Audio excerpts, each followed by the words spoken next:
Good morning, everybody. Crafting Journey here, covering the closing arguments live today. Welcome, everybody.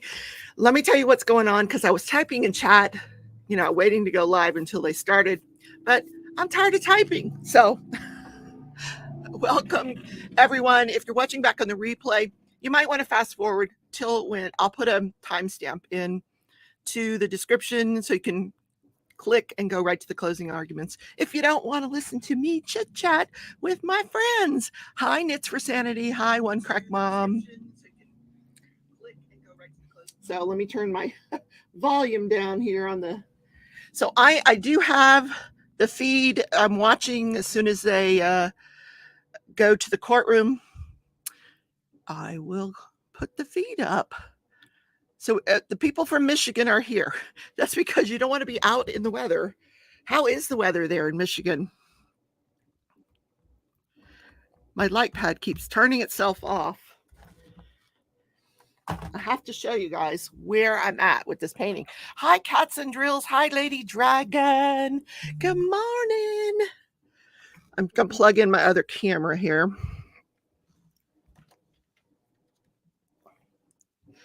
Oh, the weather's not bad. Good. Hey, Marty. Hi, Sherilyn.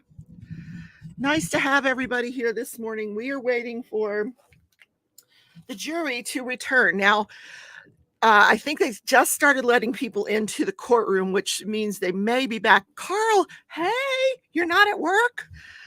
Carl's home diamond painting. Today starts the mystery diamond painting. Let me show you where I'm at with this one. Oh my gosh, guys, this is exciting. Let me bring in the extra camera so you guys can see.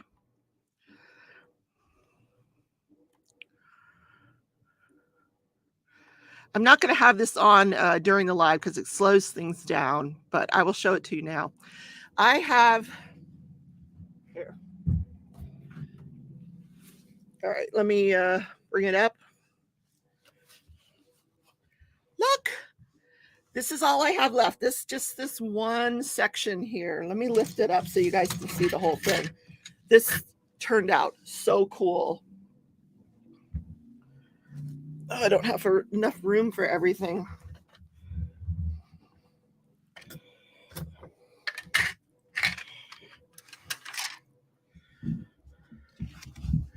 I think this is the biggest painting I've ever done. I can't believe I finished it in 2 hours or in 2 months. Hi, Annette. Welcome, welcome. All right, here you go. There is the entire thing. I'm dropping stuff.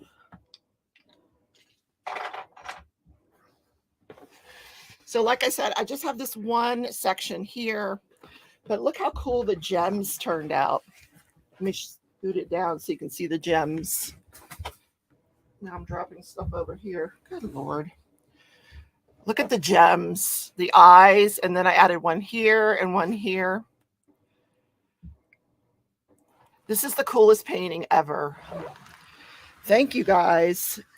This was a labor of love, but I have my my mystery one is over there. I'm going to finish this up during the live today and then get the mystery one out tonight during the live. Craft with Me Wednesday.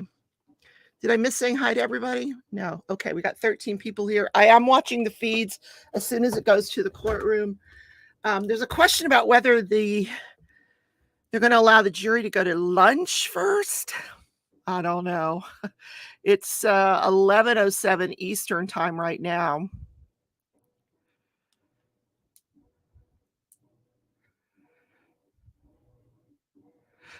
I'm sorry, the washing machine's going on in the background. All right, now I have to get all my stuff back here. Okay. Put my light pad on again.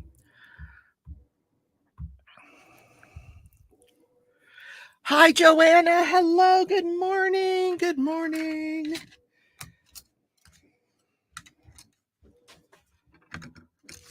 We're just waiting for the jury to return from visiting Mozelle. What I heard from one of the reporters is that one of the jurors actually went into the feed room and was looking at the ceiling of the feed room. That's kind of creepy, if you ask me. But who asked me, right? would I want to see that? Well, I don't want to see anything that this jury's had to see. Oh, now you can see it. Look at these gems. So cool. One here, and then I have the two eyes. You can't see the eyes from that direction, but I'm going to take down some of the paintings that are behind me and put this one up. I'm going to rearrange the ones behind me so this one will be behind me during my regular shows. Am I saving the drills? I am, because I used so many ABs that I have a lot of drills left. Like this is almost a full container of drills. I have a storage system that you don't see. It's on this table in the background. It has all these little slide out drawers, and that's where I keep my leftover square drills. I don't save round drills. I don't do that many round paintings, to be honest with you. But if there's enough of them, I do save them. If it's just a small amount, I just go ahead and toss them. It's a lot of work, to be honest with you. It is creepy, isn't it? Going to, well, they had 30 minutes. First of all, it takes 30 minutes to get out there. Then they had 30 minutes to view the property. Oh, Knits for Sanity. It's down in the description. It's diamondpaintingdrills.com. Just follow the link that's down in the description, and that way I get credit for any sales that are made. And it's March 1st, so there's going to be a new set of special drills. I haven't even looked to see what they are, to be honest. I don't know if she's got them posted yet or not. Let me take a look. Oh, let's see. I'm curious.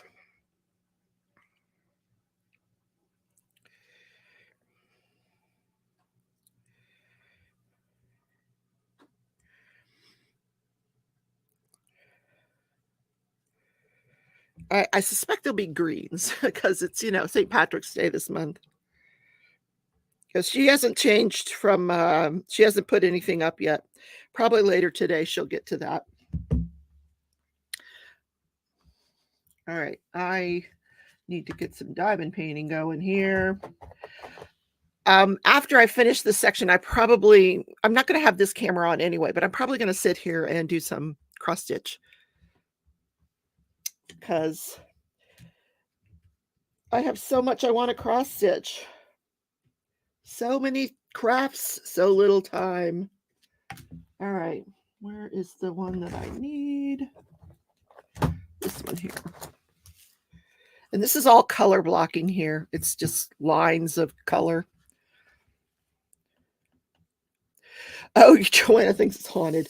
Well, that's interesting. Probably. I don't think John Marvin is the one doing the caretaking of the property right now. I know I thought it was up for sale for $3+ million, but I could be wrong about that.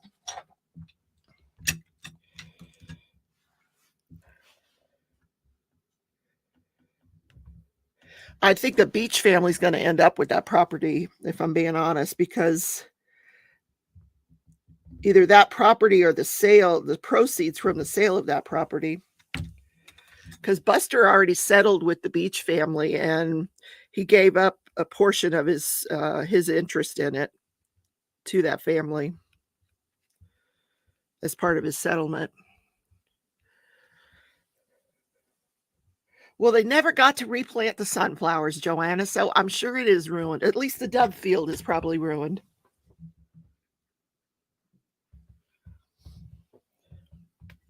Because they didn't get to plant the sunflowers. Yeah. For $3 million, I'd go. If you pay me $3 million, I'll go there. Trust me. I would go there. Yeah. Nothing happened in the house. I just wouldn't go to the kennels. I'd probably have those kennels taken down, removed.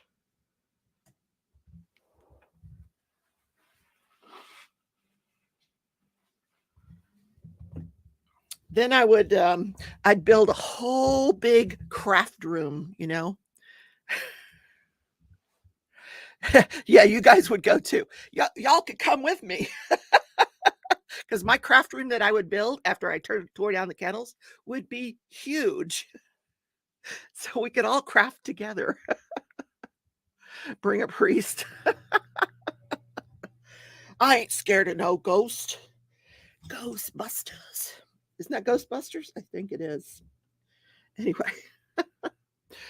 What's going on? No, they're not back yet. They're not back yet. This is going to be one of those lives where we sit and we wait and we wait and we wait for something to happen. So I did hear that the defense, Dick Griffin, is going to be doing the closing arguments for the defense. Purple bookshelf classic. I'd go there for $3 million, then turn the place into a nature preserve and not allow hunting. Well, there you go. Let the hogs run wild. Yes, it'd be a hog sanctuary.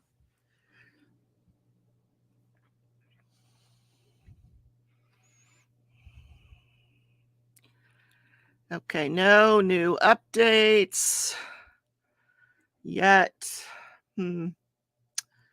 Okay. They've got to be back by now. Let's see if they left at 9:30, 30 minutes out there, 30 minutes to view the property, and 30 minutes back. That would put them at 11. So they'll be back in court here soon. Joanna says there's unfinished business on that land. Yeah, maybe that's why they haven't been able to sell it. I wouldn't buy it for that price. No, if you're going to give it to me, I'll take it. But I'll just let all the social media people come out and take photos at the kennels like they've been doing. But then I would charge them. You want a photo in front of the kennels? You got to pay. That's what they said the other day. John Marvin had to run them off. There were people that had gotten onto the property and were taking selfies in front of the kennels. I mean, that's pretty sick.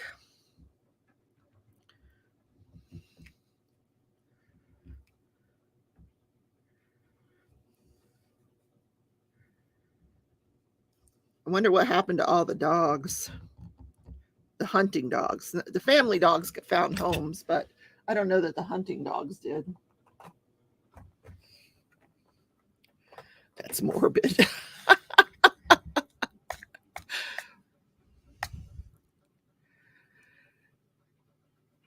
Wonder if anyone drone it. There is a guy on YouTube named Eric Allen. I don't know what his channel name is, but he sent up a drone over the property, and he has drone footage of John Marvin and Buster removing weapons out of the house, putting them in their trucks, and then stopping at the kennels to get dogs. But I suspect they were just probably going hunting. That's why we didn't see it during their case. I don't think it was anything major. I mean, the police had already searched the property, unless Alec has some like secret room there.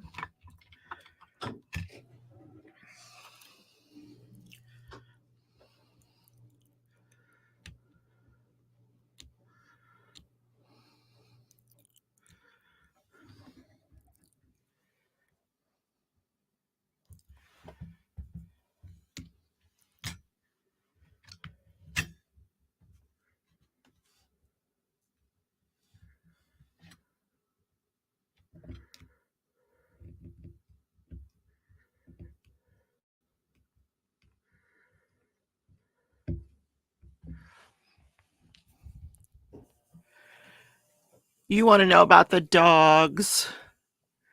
Thank you, Joanna. This is the last section. Then I'm done with the entire thing, and then I'm going to hang it up behind me so everybody can see it. I'd love to get this one framed, but it's so expensive. I don't know. We'll see. I don't often frame my paintings.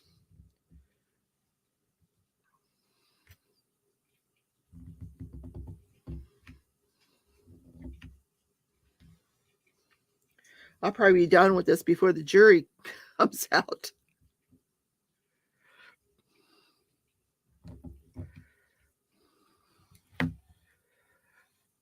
And we're waiting. They're still not live yet.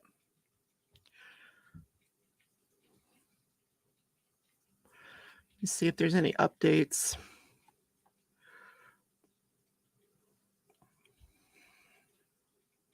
I know Alex Murdoch is in the courthouse. He arrived already.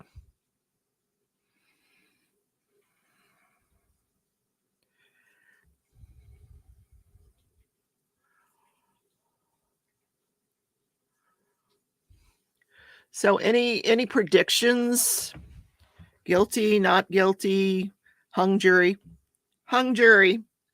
Do you know if it's a hung jury, the judge has to declare a mistrial and they'll have to do this whole thing over again?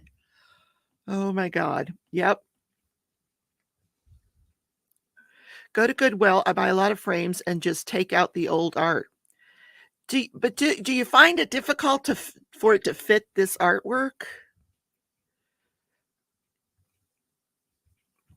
Purple says, my mental health counselor used to work in animal rescue, and she said that hunters would just let the hunting dogs starve at the end of the season, and rescuers were trying to get the dogs new home. What? Oh my God, that's terrible. I don't think Maggie would let her dogs starve, though. I don't know. That's awful.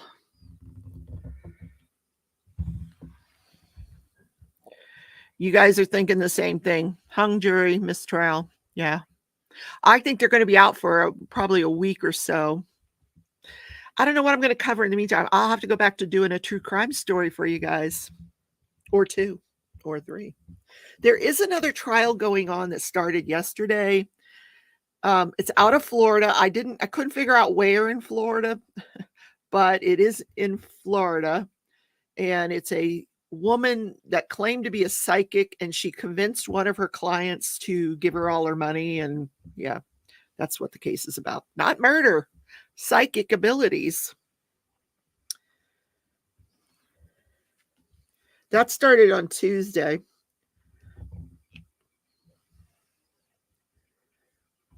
Gotta love these cases out of Florida. They are unique.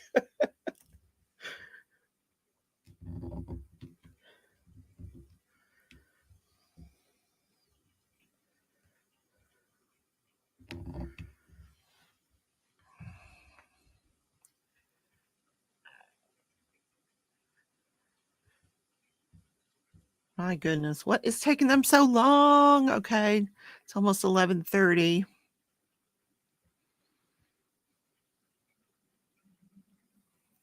I should put up a community poll. Where's my phone? I'll put up a community post so people can vote.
Okay, so I just put up a community post. Oh, the psychic trial is out of Tampa. Okay. Yeah, when they started the other morning, I couldn't, it just wasn't mentioned, so I didn't follow it long enough to hear where they were. So if you guys want to look over at the community page, you can vote. Wonder where they buried me. I think they were cremated. And then I don't know what happened after that, but I believe they were cremated. That's what I recall. Don't quote me on that.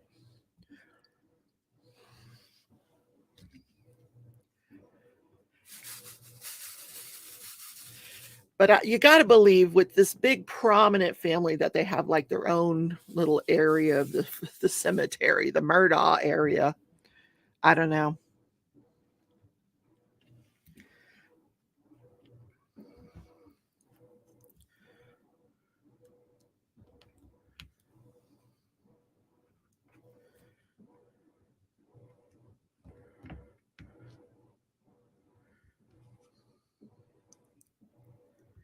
I worked on this painting last night until 9 o'clock. I was from after dinner till 9 o'clock just trying to get this finished. And I finally got this whole thing finished. And I left this because I already had a cover on it. So I figured I'll just do this morning.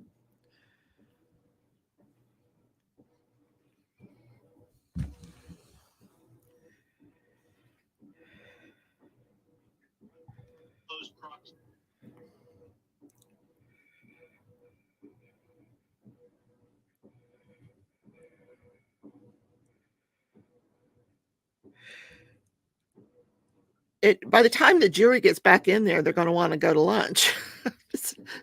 We may have to continue this later on. We'll find out soon. Unless they stop for lunch on their way back, McDonald's.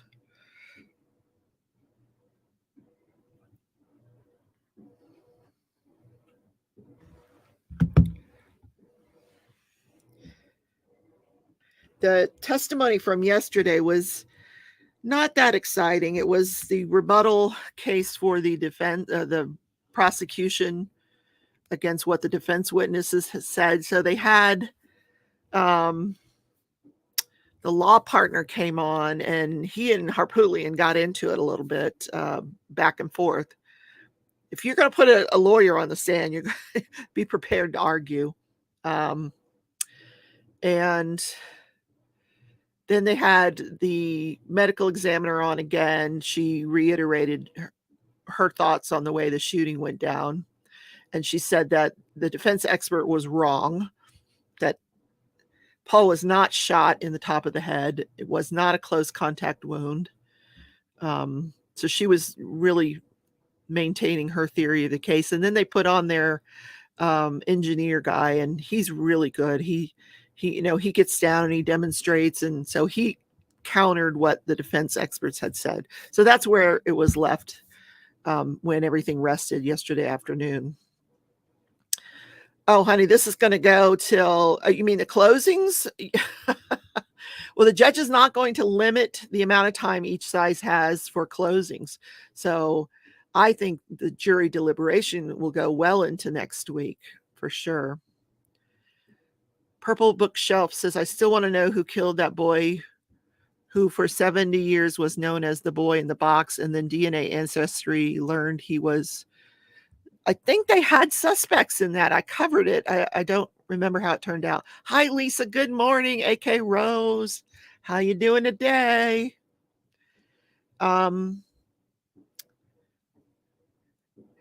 Yeah, Purple Bookshelf, they by the time they figured it out, all of the people that were involved were elderly or already deceased, and I know there was a huge investigation going on about that. So what's happening? Nothing's happening.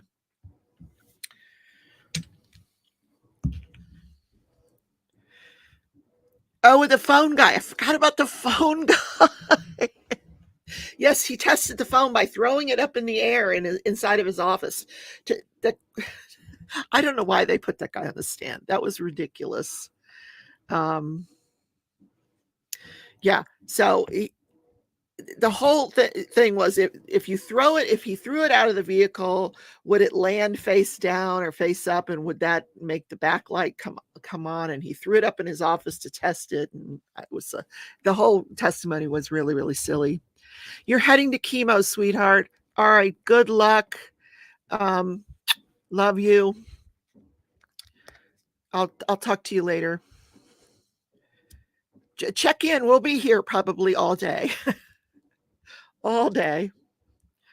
Let me see what they're covering now. Looks like they're at the outside of the courthouse. Oh my word. I'm gonna share this because this is kind of silly. There's a guy outside the courthouse. I'm gonna remove the extra camera so you can see this guy. I'll make it full screen. It's he's wearing a judge's robe, and it says justice coming soon. Oh dear. That's hilarious.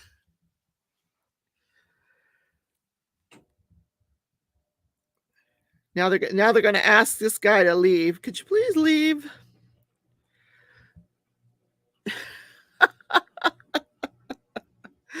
Oh, hilarious.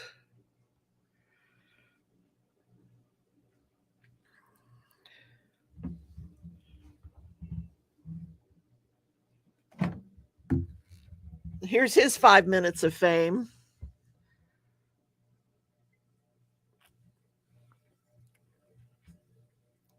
Keep hope alive, buddy. I wonder how long he's going to stand there. All week? Till the jury comes back from deliberations.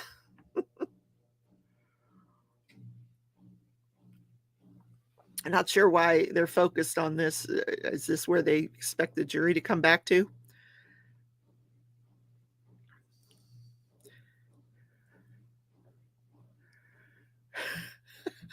Breaking news. Justice coming soon. Look, he's got his big old cross there. Oh, it's a preacher. He's got his big old cross there. I wonder what church that is. He's representing the Lord.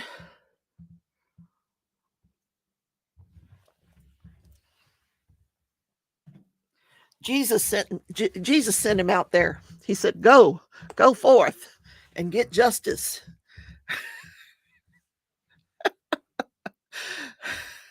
That I don't know. It is a small courthouse in Walterboro, very small. Everybody's sending their love to you, Lisa.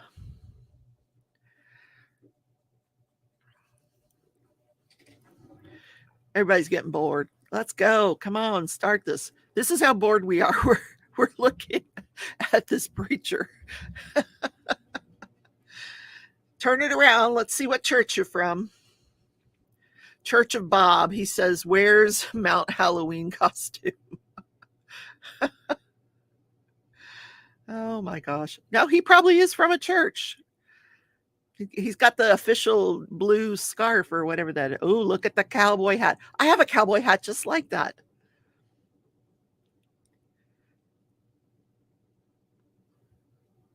Everybody wave. Everybody wave.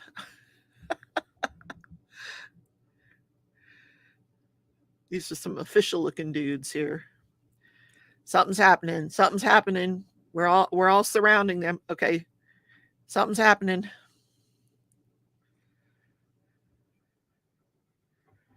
We got guns. We're going to move. Okay, maybe this is the jury coming back. Oh, this is exciting. Aren't you glad I went live for this?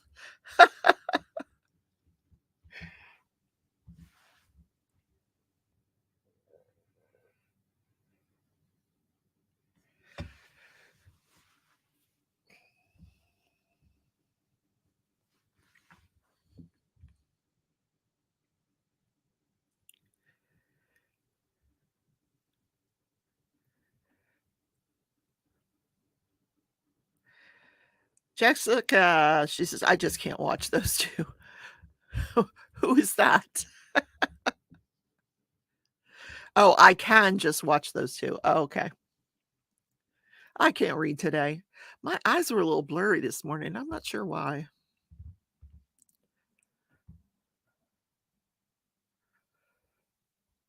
Too much diamond painting last night. That's what it was. I was determined to have this whole thing done by the end of the month. So I'm 1 day into the month, but it'll be done this morning. I'm positive. Every time I see a cowboy hat, I want barbecue. Oh, hold on. I'll get my cowboy hat.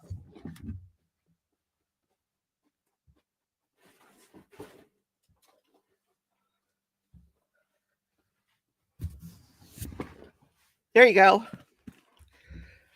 So now I look like I'm from South Carolina. There we go. Should I wear this during the closings?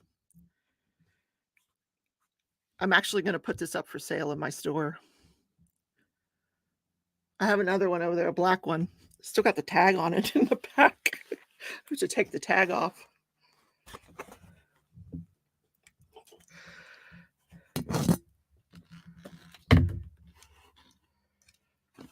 There we go. This is like an Australian hat, you know, like I'm going into the outback. There. Now I look like I belong in South Carolina. Maybe the priest hopes Murdaugh will confess. I feel the guilt is eating him up. I keep hoping he will confess. I do look like Crocodile Dundee. But it's just like that guy, that hat the guy has on almost. He probably doesn't have the strings coming down though. This completes the look, you know, the little alligator.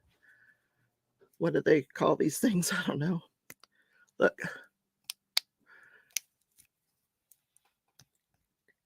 Anyway, it's not working. Okay, we'll just leave it.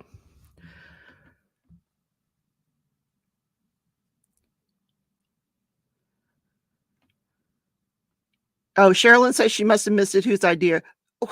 Whose idea do you think? 3 guesses. Harpootlian, him and his big mouth. He said he wanted the judge to ask the jury if they wanted to go see the property. And the judge says, I'm not going to ask them. He says, if one of you, either the prosecution or the defense, wants a jury view, then make a motion and I'll grant it. But I'm not going to ask the jury if they want to go. So Harpootlian said, yes, the defense wanted it. So the judge said he would arrange it. I'm surprised Harpootlian's not going to be doing the closings, but it is confirmed that Dick Griffin will be doing the closing.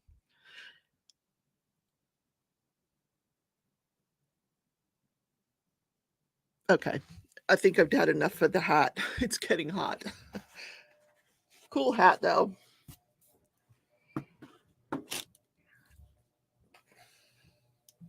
Messing up my gorgeous hair. What is wrong with this light pad today? It just won't stay on. Maybe it's not plugged in all the way.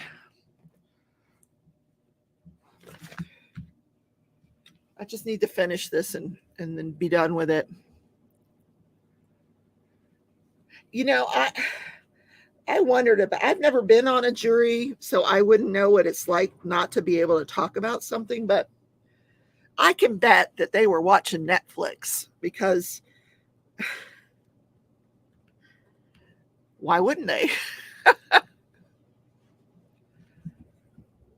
You don't see the paint. You don't see the paint in visiting the property. It would confuse more than help, and nothing is the same.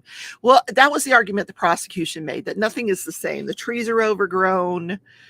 You know, one of the issues during the case was, what can you see or hear when you're at the house?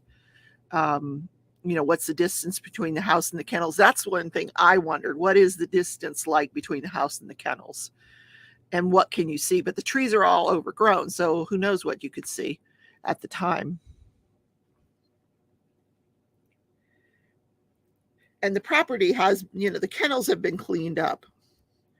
So there's really not much to see there. But I guess it would put everything into perspective as far as size and everything.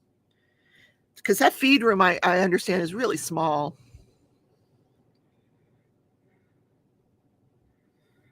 But I mean, you know, we all saw the body cam footage of the property, so I don't know how much this is helping. Of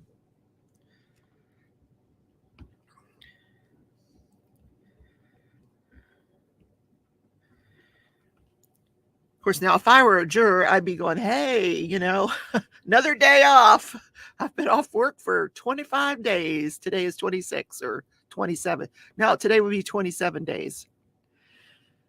Lisa said maybe they could have the jury at the house while someone at the kennels fires the same weapons and see what they hear. Yeah, no, they're not going to be allowed to go inside the house. They were allowed 30 minutes at the kennels And then they would go up to the house and just see it from the outside, and that would be it. You want to do this again? No, I don't want to do this again.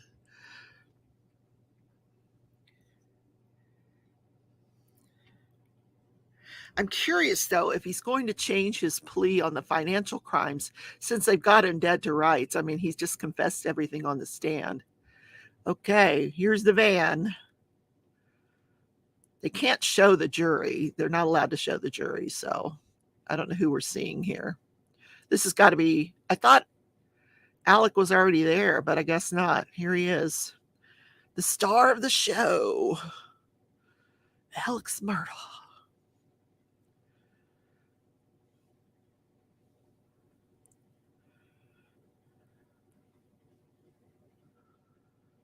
Carl said he got to be a foreman for a jury for a 3-person trial at one time, third strike armed robbery in Fort Lauderdale. Ooh, cool. Now, did y'all talk amongst yourselves when nobody was around, Carl? Or did everybody stay quiet?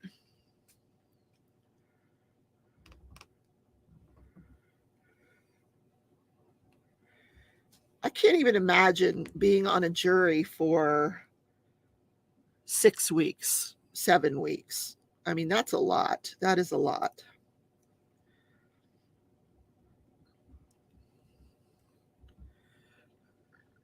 So now we're getting back to their analyst here. So I'm going to take this out for now. All that excitement was to watch Alex go into the courtroom. My goodness. Oh, you want to see the hat now? Now that I'm full screen? There we go. An authentic. It's kind of weird. I feel like this is sideways. It's a weird hat. Oh, you stayed quiet. Nobody talked. Okay, interesting.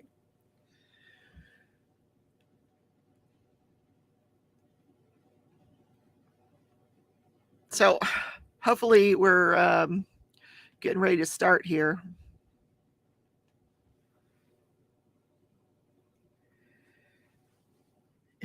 He's probably going to bring him in and then let him go to lunch. I'm going to let you guys go to lunch. Because I don't think the prosecution wants to have their argument interrupted by lunch. And I got to believe it's going to go for a couple of hours at the very least on each side.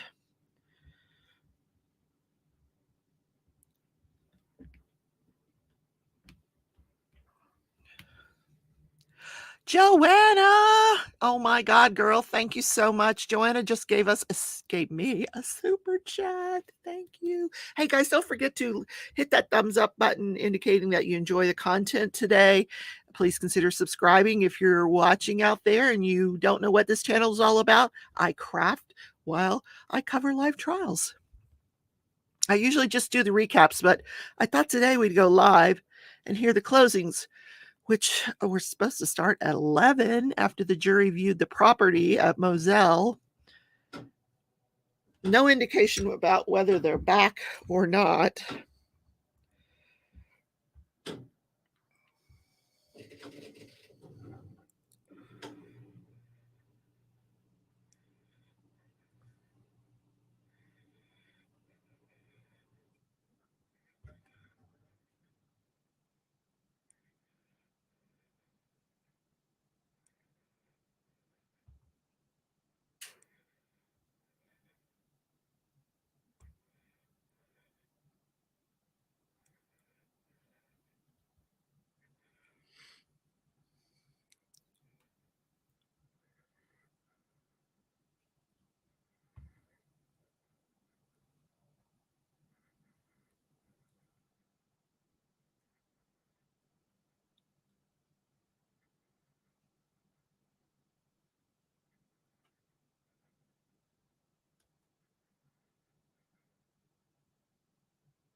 Okay, I don't see anything yet. Oh, you like the hat. There's a black one over there too. I'm not going to get up and go get it. I'm being lazy.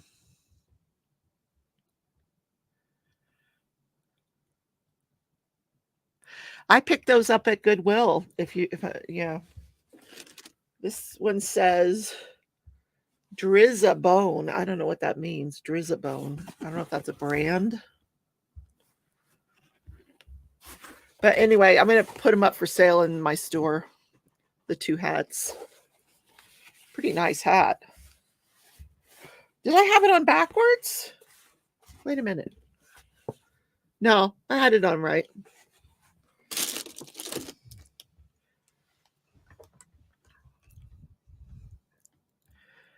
Okay.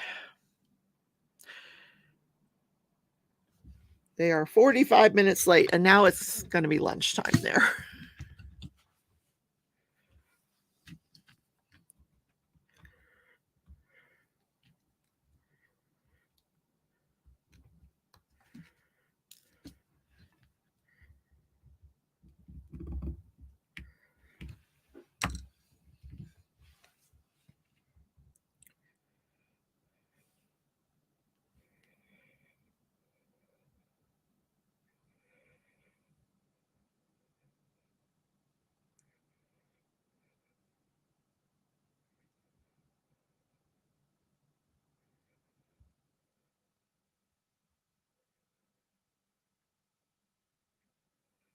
Okay.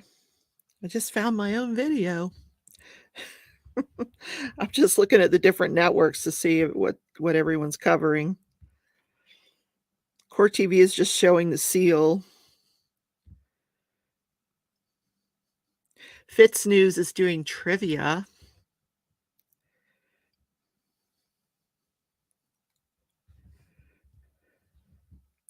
Fitz News is a local South Carolina TV outlet.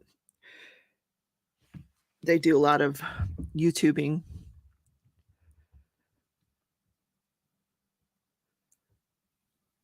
Now it's off till 2:30. What? They changed the time?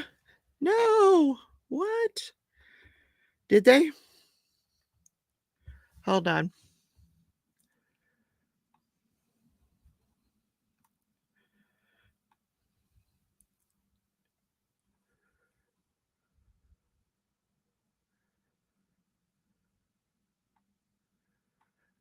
I'm looking for updates on any of the channels where they have live reporters there.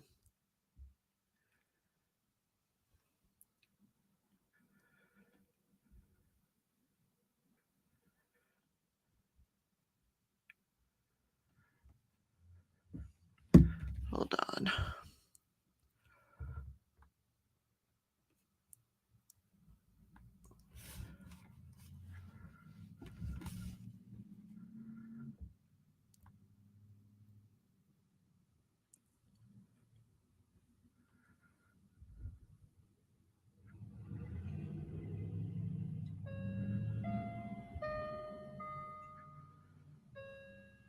Oh, there goes my clock. That means it's 40 minutes till the hour. I can't get it to chime on the hour.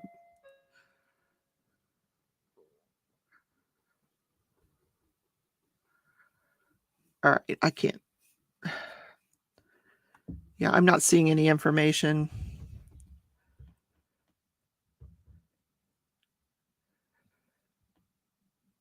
Yeah, that's what I'm thinking, Jessica. They're going to go ahead and go have lunch.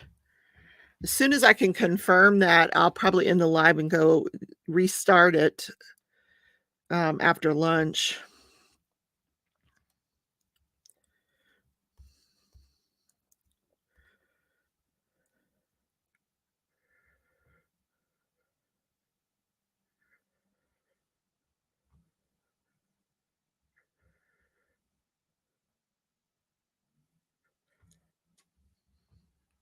Not seeing anything.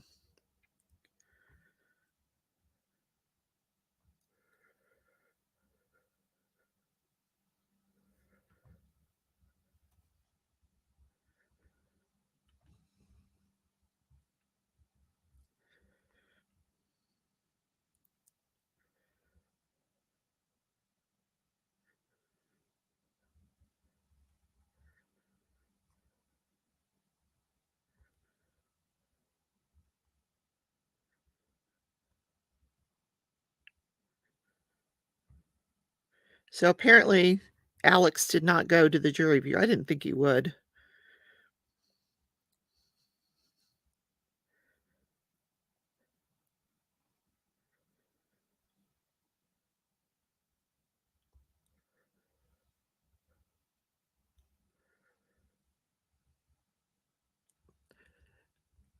Hi, Cynthia. Welcome. We're just waiting for the jury to return from the jury view.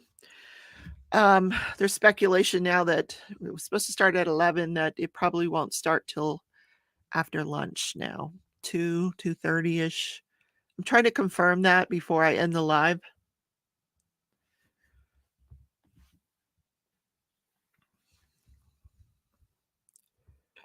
Because what I'll do is I'll just come back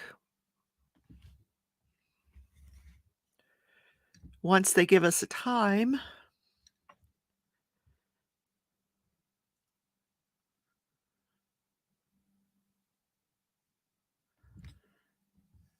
It'd be nice if the judge would just come out and let us know what's going on.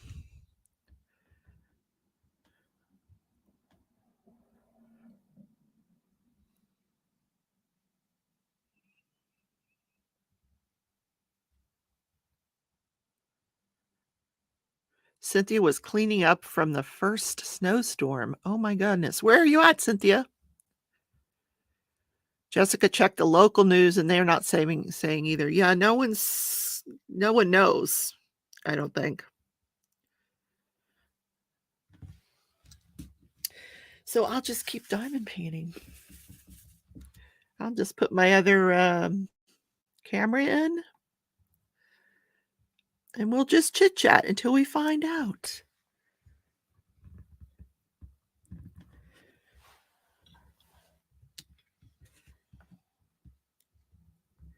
You know, maybe they stopped at McDonald's, you know, quarter pounder, frappe, and just let them eat in the jury box. You know, we'll just eat while we listen.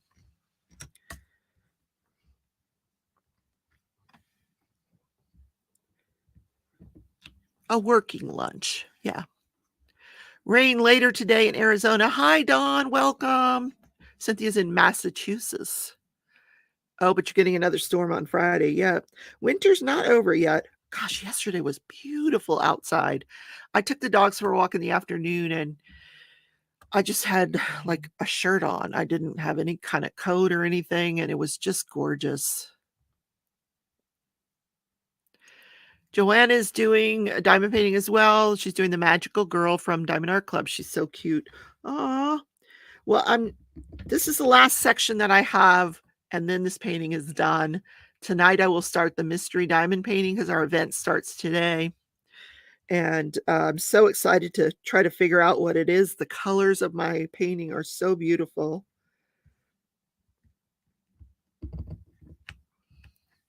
It's right over there. It's not it's like a quarter of the size of this painting. Thank God. I need to work on something smaller.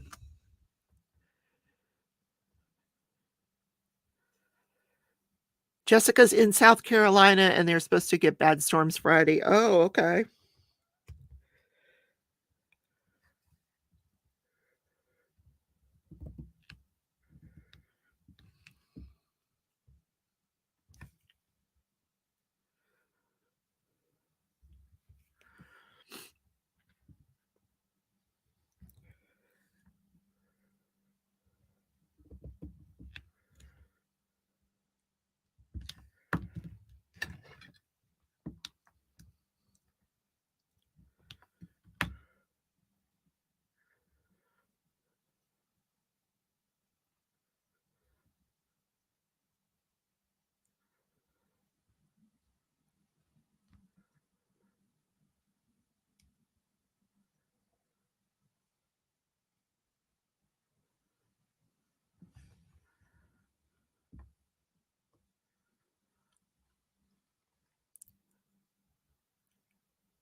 Ashley Banfield reported the dogs were adopted. Oh, that's good.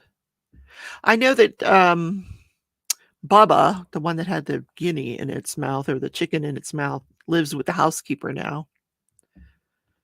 Blanca adopted him. But he wasn't one of the hunting dogs.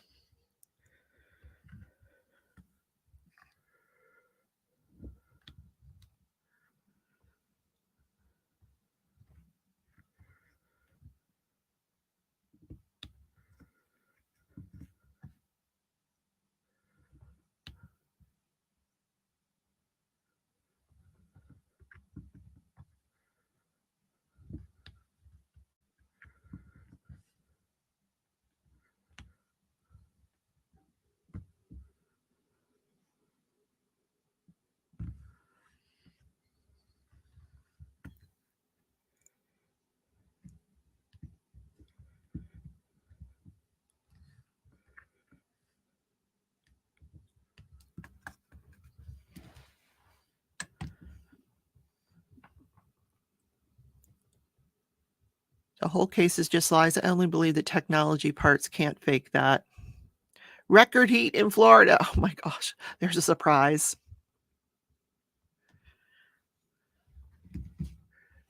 They kept hyping this storm the other day. The one that brought, it was pretty bad in Oklahoma, but they kept saying in Kansas, it's going to be bad. We're tornadoes, thunderstorms. And they even called in like the main news person to come in on the weekend and cover the news. And they kept interrupting Dateline. I was trying to watch Dateline and they kept interrupting it to cover this storm. By the time it got to my house, it lasted like 10 minutes. It was bad for 10 minutes. Literally, that was it. I was like, that's very anticlimactic. We're expecting this bad storm. Didn't happen.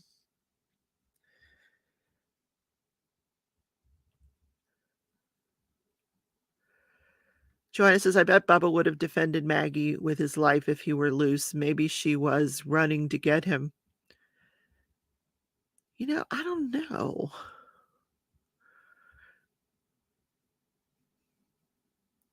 I don't know where those dogs were, but they got put back into their kennels sometime before or after the murders because they were in the wrong kennels. Like whoever put them back didn't put them in the right kennel that they should be in. Each one had a certain kennel that they were supposed to go into, and I don't think they were in the correct kennels after the murders. Cynthia said we got it yesterday. All it did was snow. Yeah.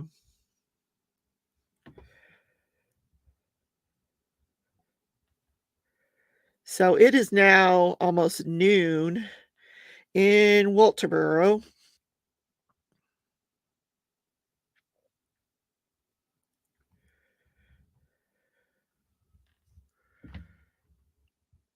No indication of when this is going to start.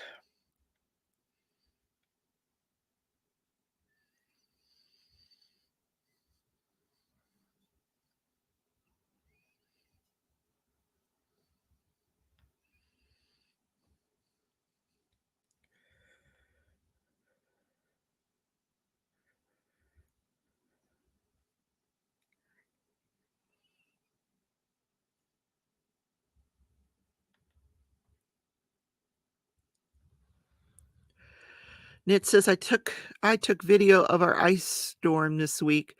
Snapping trees everywhere. Branch came down in front of me. Oh dear. Caught on camera. It's still a mess out, but the weather is better. New storms Friday. Yeah. It's supposed to get cold here again. We're just going to get cold weather out of that. It's cold. Kids were home Monday, Wednesday, and 2-hour delay today. Oh gosh. No. That's not fun.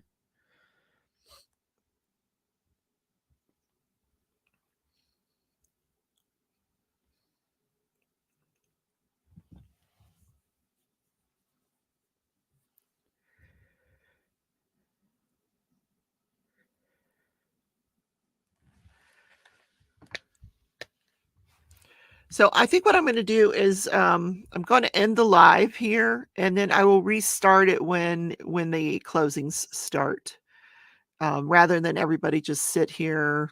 This way you can get, do some things around the house, come back with your crafts, so, you have something to do while the closing's going on because it's gonna be lengthy.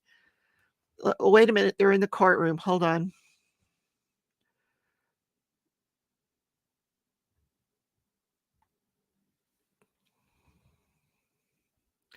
Let's see what's happening here.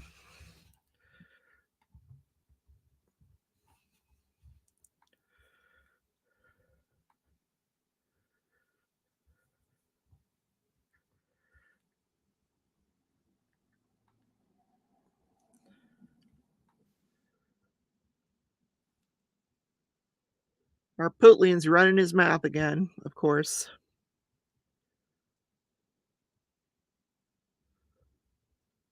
There's no volume yet. The judge has the control of the volume, so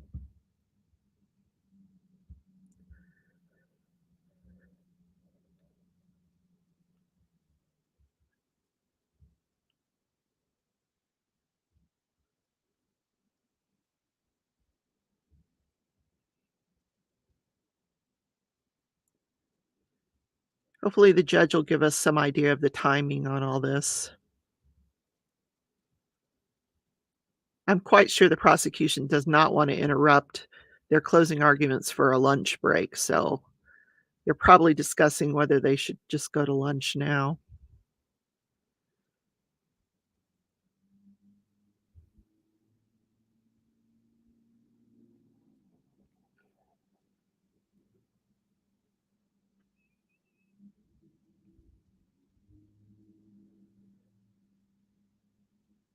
I see Anjanette Levy back there and Gigi, she's in the stands. Those are the long crime, reporters.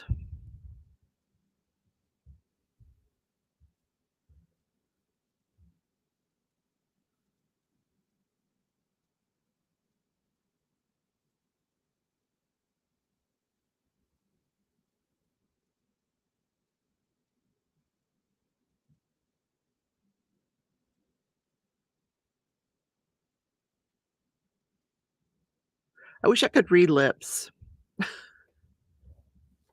I can't.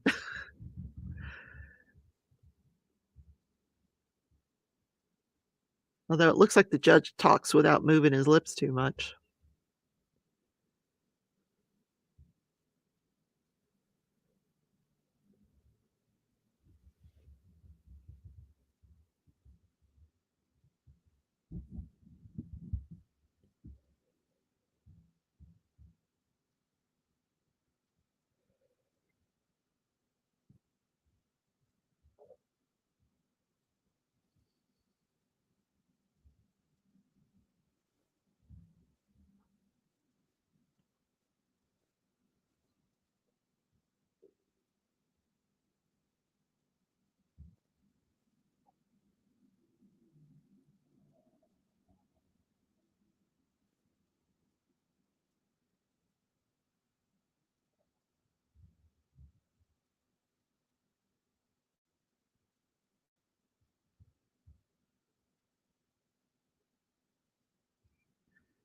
The problem is Harpootlian can't shut up. He just has to keep talking and talking and talking.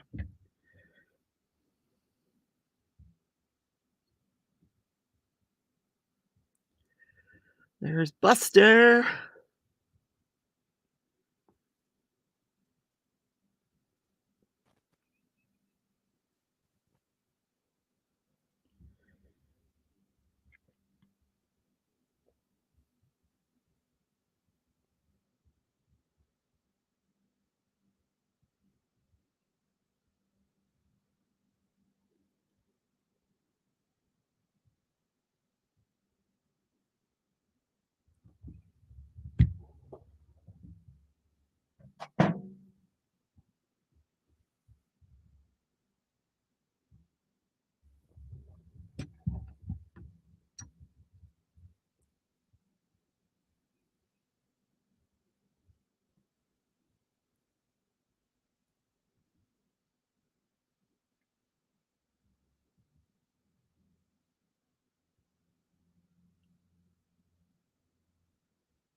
Looks like a lot of the family's not there.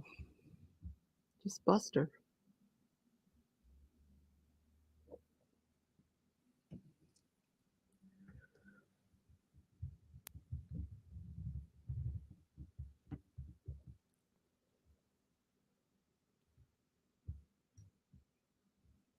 Oh man, he's still running his mouth.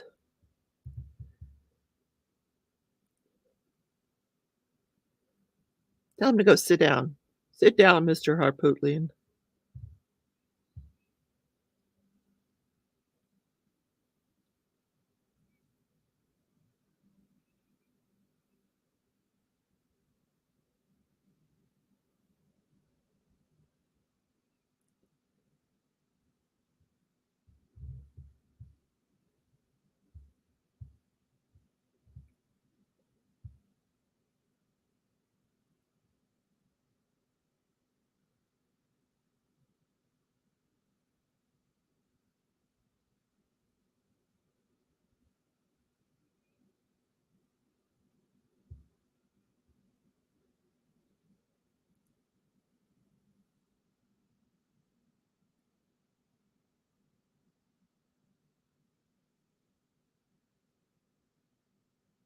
I think they're trying to decide where to go to lunch.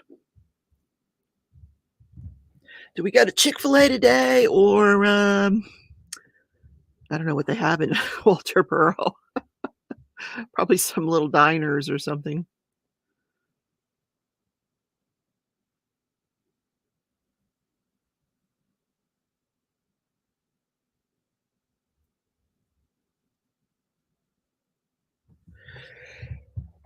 Phew.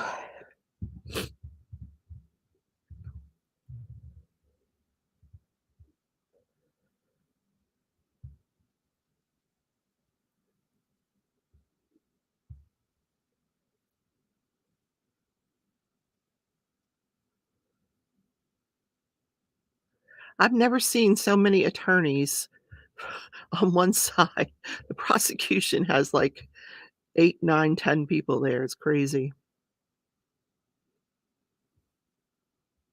Oh, thank you guys. Yes, I sneezed.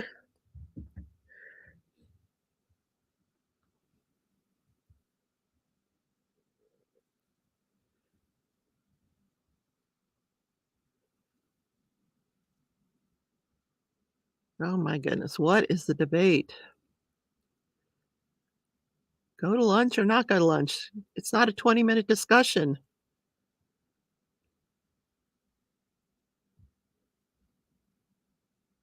Yes, I sneezed.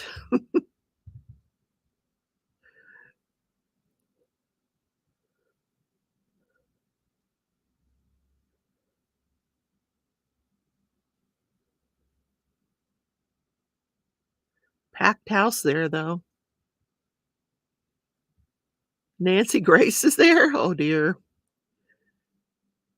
That woman's got a big ol' mouth, man.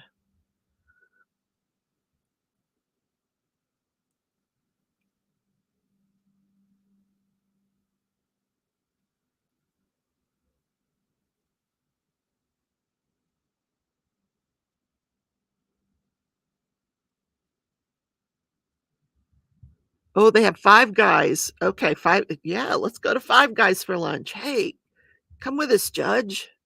Oh god, Harpootlian's still talking.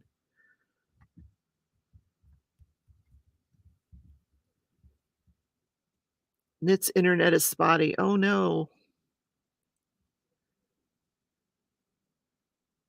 Nancy has to be there for the show she does. Oh, okay. She's with is she with Court TV or is she with some other news outlet? I don't watch her much because she's just really irritating.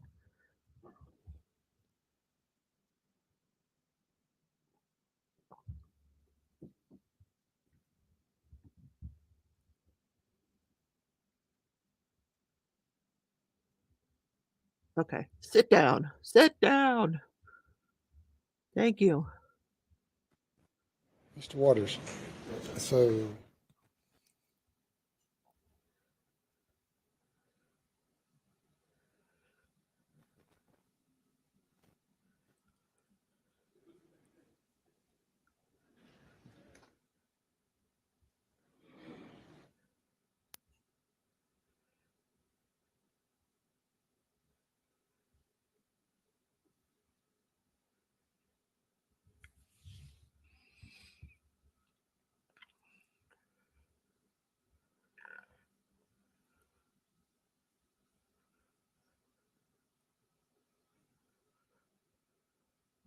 Now he's got to tell his entire 8-member defense team what went on.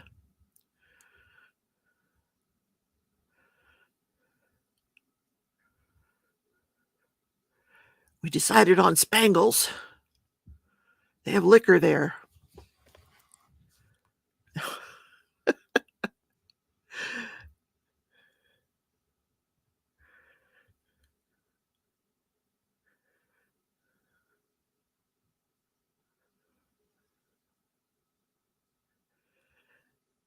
Oh, Nitz, I think he gave up on that. The report is that Dick Griffin is doing the closing.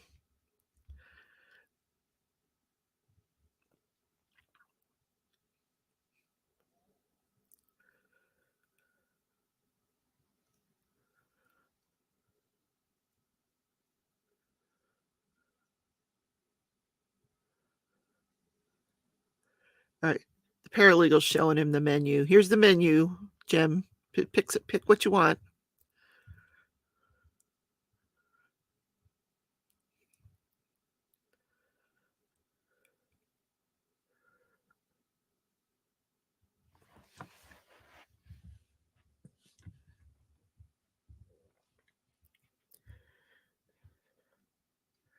All right. What are we waiting for now?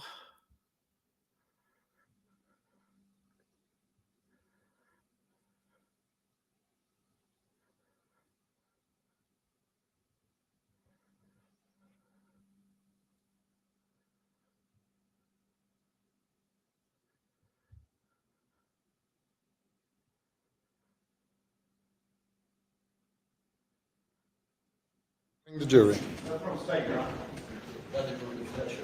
All right. You may bring the jury. Okay.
The jury is present, sir. All right. Thank you.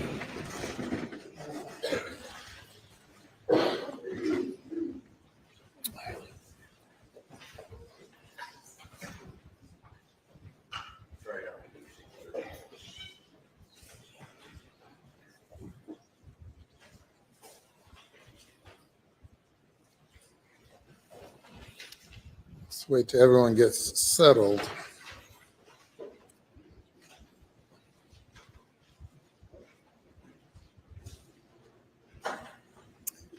All right, welcome again, once again. Day number 27. And you have heard all of the testimony, received all of the evidence. You've visited the scene of the alleged crimes, and now it's time for closing arguments. First, by the state, Mr. Waters. Thank you, Your Honor. May it please the court.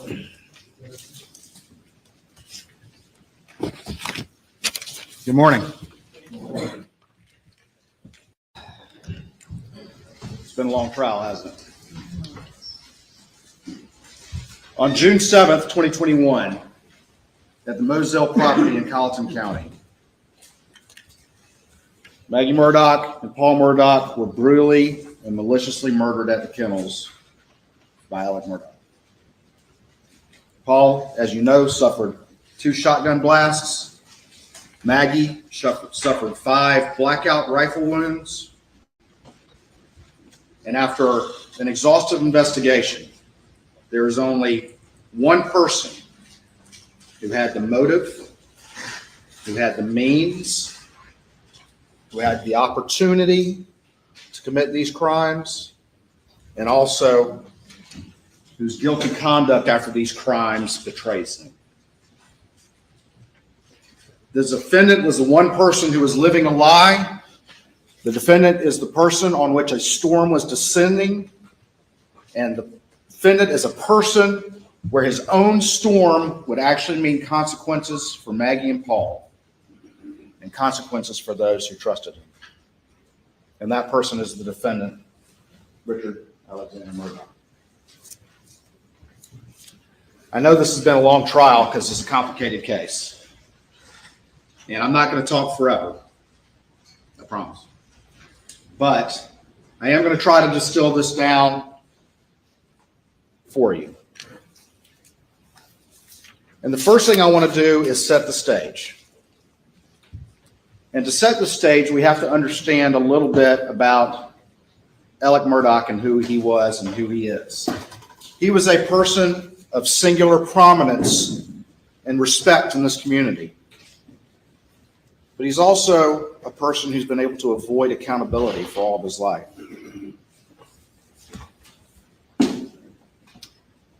While he was outwardly giving the illusion of wealth and a very lucrative law practice, some bad land deals and that sort of thing, exacerbated by the economic recession, led to some financial problems. And then he had some big cases in the early 2011, 2012. And all his partners, and you've heard testimony to this, thought that that had taken care of things.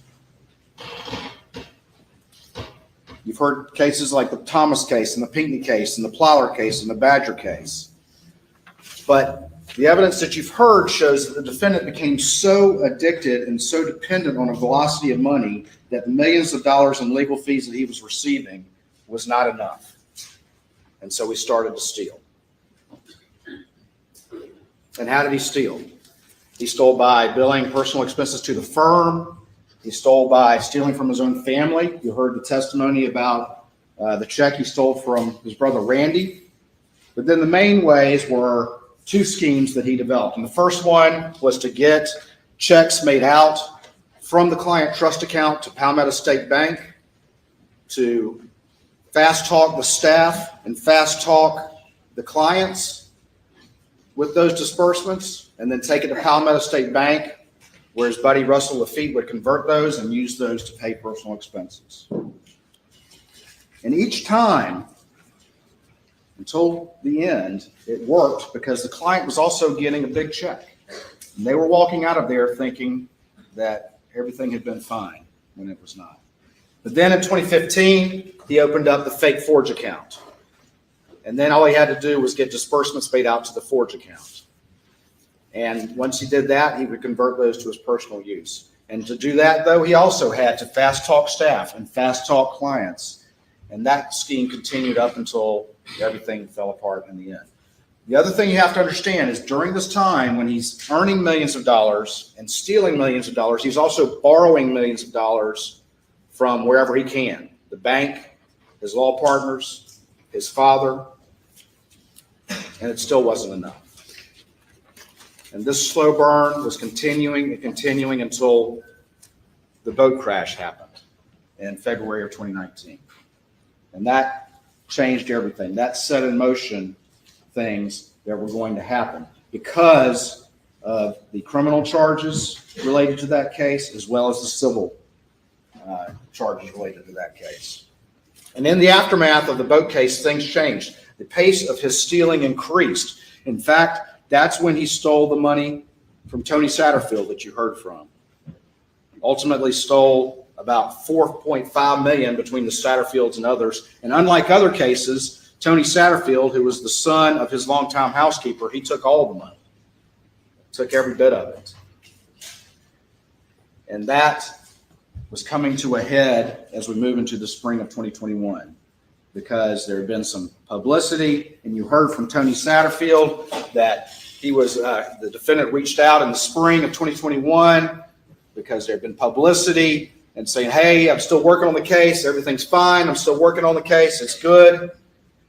But the reality is the defendant didn't have that money to pay it back. And he had one saving grace, because as you've heard, they don't get paid until the end of the year. And his saving grace was the Ferris case, which they tried in December. They get the verdict and get paid in March, and that's when he convinces Chris Wilson to send those $792,000 of fees to him. But the problem is that only lasted for about 2 months. $792,000 only lasted for about 2 months. And then he's running out of money again. Meanwhile, you've heard in the boat case that Mark Tinsley was seeking to get a large personal recovery from Alec Murdaugh of $10 million because he thought, as many people did, that he was wealthy and had a lot of money. And when they said he didn't, he filed a motion to compel. And you've heard testimony about whether or not that had been granted, but it doesn't change the fact that that's what Mark Tinsley was seeking to do. And that boat case hearing had been scheduled for June 10th. In May of 2021, as we move into June, that's when Alec's own paralegal got the expense check for the Ferris case, but not the fee check, and tried to raise that to Alec and couldn't get a straight answer, tried to raise it to Chris Wilson and couldn't get a straight answer, to his office. And so goes to Jeannie Seconder, and Jeannie Seconder goes to the partners, and they can't get an answer about that either. And they want an answer to that because they're worried, because Alec has been talking about structuring fees, and they're worried he may be trying to hide assets because of the boat case, and they don't want to be a part of that. All of these things are coming to a head, and his finances are falling apart. And you heard from the banker there. You heard where his finances were at on June 7th, 2021. And you saw what happened in the wake of that. Within a short period of time, he was negative $347,000. On June 7th, 2021, he was in the office. He was working on the boat case, working on those financial disclosures, when Jeannie Seconder came in and confronted him about those fees that he no longer had and couldn't pay back. And on June 7th, 2021, and he tells this to Jeannie Seconder, his father, Randolph, is having a very difficult time. And while they might have said it was some positive news, the reality is that he was very, very sick. And he had always been someone that the defendant could go to, that he could borrow money from. And so that pressure is happening as well.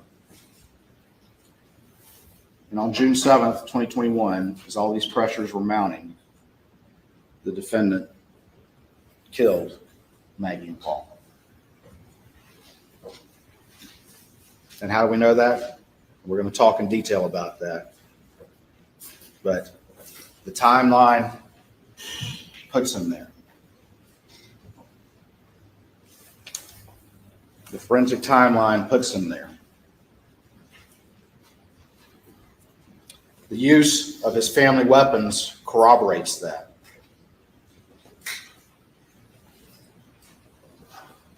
And his lies and guilty actions afterwards confirms it. And we'll go over each of those in great detail. Before we get to that, though, I want to finish out, because in the wake of this, everything changes. All those things that were coming to a head immediately go away. It's a different world now. They're not asking about the Ferris fees anymore. And you heard testimony to that. Mark Tinsley doesn't believe the case is going to have the same value anymore because the sympathies of the case have changed after this tragedy. And you heard that. And who would better understand that than Alec Murdaugh, who does the same work? The boat case hearing goes away. And everyone immediately rallies around Alec Murdaugh.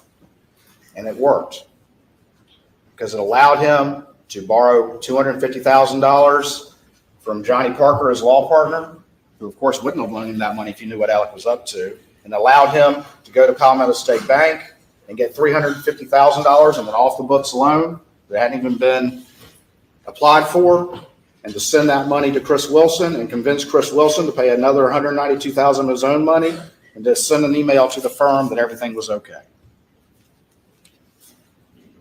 And that made it another month or so until Annette Griswold found that Ferris check in his office, and Jeannie Seconder looked up the forged accounts. What happened in the wake of that? What was the reaction of Alec Murdoch? Within a day of September 3rd of him being forced to resign, his buddy Chris Wilson is trying to see him, comes and sees him on September 4th and confronts him about what he's been doing. And then within 2 hours, the side of the road happens. And Alec is a victim again. When accountability was at his door, he was a victim again. And he told a extremely detailed lie and went so far as to draw a composite sketch with the police of this assailant. And the accountability that had arrived at his doorstep again, he tried again, tried to get it to go away, and it worked for a little while. People thought, oh my gosh, what's happened here? Should we be suspicious of Alec anymore? But this time it fell apart a little quicker because his own brother figured out that he was trying to buy drugs. And the case fell apart very quickly. This is the setup for what we look at and what's going on. And it seems like a story that's far removed from most people's experience because it is. It is a different story like has never been seen before. But the reason is that he is a different man than the kind of stories that we've seen before. This is a different set of circumstances than we've seen before. And it's certainly easy to understand when you have a middle-aged man who's outwardly successful, who has a strong family legacy, who has a prominence in the community and a reputation, but is living a lie. Is living a lie. And that leads to and can lead to those pressures being overwhelming and actions like this happening. Husbands have been killing wives, unfortunately, for years, and husbands killing sons goes back as far as King Herod, probably further. When those pressures mount and someone becomes a family annihilator.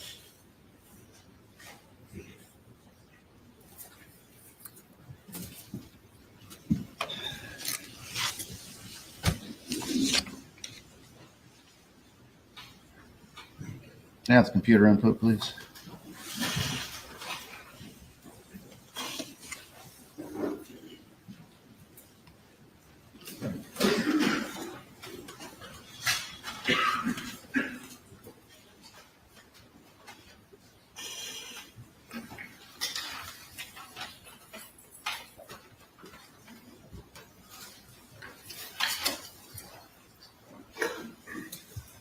All right.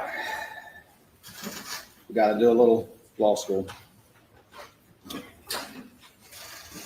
I'm certainly not a professor, but we need to go through a few of the concepts here. And one of the most important concepts is the fundamental role, one of the fundamental roles while y'all are here. As the judge has told you, he's the judge of the law, but y'all are the judge of the facts. And what does judge of the facts mean?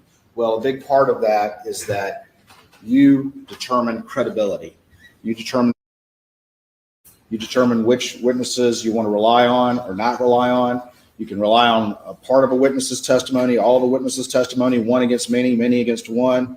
It's up to each one of you individually to make that determinations and decisions, and then to collectively discuss those into a group decision. But credibility is important. Is it believable? Is what somebody's telling you believable? And there's many things you can consider in credibility, but a few of those are the demeanor of the witness on the witness stand, whether the witness has a reason to be biased, whether the testimony of the witness was contradicted on one hand or supported or corroborated on another, whether the witness has been dishonest in the past. And again, you can believe witnesses all against one against others, and you can believe portions of a witness's testimony as you see fit. Same thing goes for experts. Expert is a legal determination that allows them to give an opinion. Just because someone's qualified as an expert doesn't mean that you have to accept their opinion. You can judge that based on your assessment of the credibility and the relevance and the believability of that testimony. There's nothing different about that when someone's an expert. Beyond a reasonable doubt, I talked about this at the beginning of the case, and it's our burden. It's a burden we welcome. It's how this system works, that we have to prove the guilt beyond a reasonable doubt. And what is a reasonable doubt? A reasonable doubt is a doubt that makes a reasonable, honest, sincere juror hesitate to act. It's proof that a reasonable person would not hesitate to rely on in their affairs. But a reasonable doubt is not and leaves you firmly convinced of the guilt of the defendant, but it doesn't have to overcome every possible doubt. It doesn't have to overcome every possible doubt.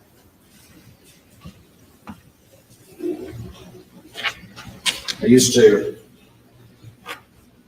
try a case against a defense attorney, and he would pull up a picture of something. Right here, I have the Mona Lisa. And he would tear off a piece like that and say, ladies and gentlemen, that's reasonable doubt. And my response to that is, you still know what this is, right? You still know what it is. And that's reasonable doubt, okay? If you still know what it is and you're firmly convinced, then it's your duty under the oath that you've taken as the law, as the judge will give you the law to convict the defendant. Direct and circumstantial. Directly proves the existence of the fact, and circumstantial evidence is proof of a chain of facts and circumstances indicating the existence of that fact. And we talked a little bit about that at the beginning. Sometimes people in common discussions will say, oh, the case is just circumstantial. But the law says that doesn't matter. The circumstantial evidence can be just as good as direct evidence. It is just as good. It makes no distinction between that, and the judge will charge you on that. There's no greater degree of certainty required of circumstantial evidence than of direct evidence. The circumstances must be consistent with each other and when taken together point conclusively to the guilt of the defendant. And I gave you all an illustration at the beginning. I'm not going to redo the whole thing, but about being inside. And you go outside and it starts raining, and you know it's raining, okay, because you got direct evidence, you're getting wet. But if you go inside and you're in a closed room and all of a sudden it gets dark and you hear thunder and you hear the wind rustling and you hear the rain coming down on top of the roof, and then after an hour or so you go outside and the sun's shining, but there's limbs all down in the yard, and it's wet as far as the eye can see, and there are puddles in the yard and puddles in the driveway. Is there any reasonable doubt what happened, that it rained? Now, again, I'll say it again. Supposedly, I guess somebody could have sprayed the whole neighborhood with a hose and blown a fan to blow the wind down, or blow the limbs down, simulate wind, but that's not a reasonable doubt, ladies and gentlemen. Circumstantial evidence can be just as strong as direct evidence. It is just as strong. The law makes no distinction just because it's circumstantial. All right, let's talk about murder. Murder is the willful killing of someone with malice aforethought. It's the unlawful and willful killing of any person by one with malice aforethought. The crime of murder is really, as far as the elements go, fairly simple. The operative terms here, the most important terms, are malice, which is the mental state that the person must have, and aforethought. But let's talk about those. What exactly do they mean? Malice, and it could be any of these. It can be the hatred, ill will, or hostility towards another, but it also can be the intentional doing of a wrongful act with an intent to inflict an injury under the circumstances that the law would infer an evil intent. It could be a general malignant recklessness of the lives and safety of others. It could be a wicked or depraved spirit intent on doing wrong. It could be using firearms, shotgun in a blackout to blow somebody away. That can be malice, ladies and gentlemen, if that's what you decide. A forethought. Sounds like it has to be planned, and certainly planning would account for a forethought, but it can maybe be conceived at the very moment, a split second, or in conjunction with the act. So a forethought doesn't require planning for that malice to occur. All it has to do is exist in the moment, just a split second or in the moment that the act occurs. So when that trigger is pulled, as long as there's that intentional doing of a wrongful act, intent to inflict an injury, that would be an evil intent, a malignant recklessness, which you can infer from the circumstances of the case, then that's all you need. And how do you do that?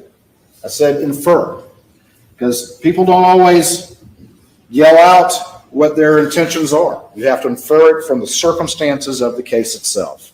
Look at the crime scene, look at what happened, look at the backstory, look at all the circumstances that come together, and you can infer malice from those.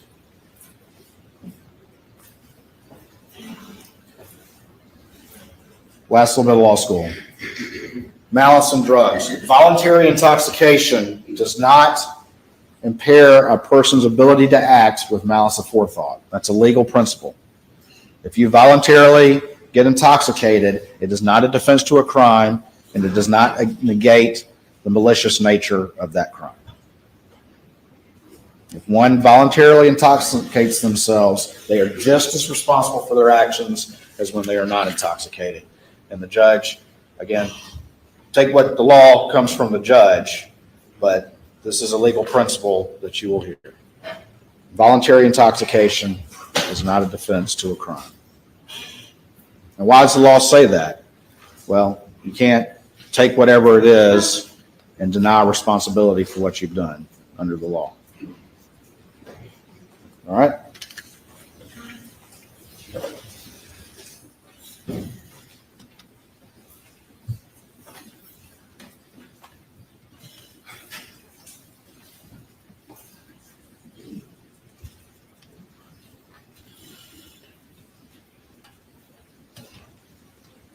I'm going to move through this quickly because we've already talked about it. And just for scheduling, I'm going to have to stop my argument so that we can all eat. But I'll give you all a chance to get away from this for a little bit. But I'm going to go ahead and go through some of this that we just talked about, but very quickly. Gathering storm in Alex's life. We talked about the family legacy. You heard of how important that was to him and how important that was to this family and how it was in danger because of the boat case. The criminal charges as well as the civil charges. That legacy was in danger. And it was threatening also to expose him for who he really was, which would totally destroy his part of that legacy. Lose his career, lose his bar license, face consequences like he's never seen. He's also a successful lawyer and a part-time prosecutor. And as we go through and talk about the circumstances of this case and talk about the crime scene and the timeline and all the rest of it, think of it with that in mind. That this is an individual who is trained to understand how to put together cases, complex cases. He's been a prosecutor. He's done complex car wrecks. He understands the law. He's given closing arguments to juries before. So when you have a defendant like that, be thinking about whether or not this individual is constructing defenses and constructing alibis. Talked about his law practice. You've heard how lucrative it is. I had to struggle with him to get him to admit that he was wealthy making more than $1 million a year. I'll let y'all decide whether or not that's wealthy, but he admitted ultimately that, that was not uncommon for him to make that much money on top of stealing and borrowing on top of that. The important thing, though, to remember again, and I want to highlight this, is that they get, under the way that firm works, they get their money at the end of the year. And then it's up to them to make it last. And that's the big problem that he had. That's why he had to get the Ferris fees. He can't, if he's out of money in May, he's not going to, unless he can borrow it or steal it, he's out of luck. And the hounds were at the gate. All right, we talked about this.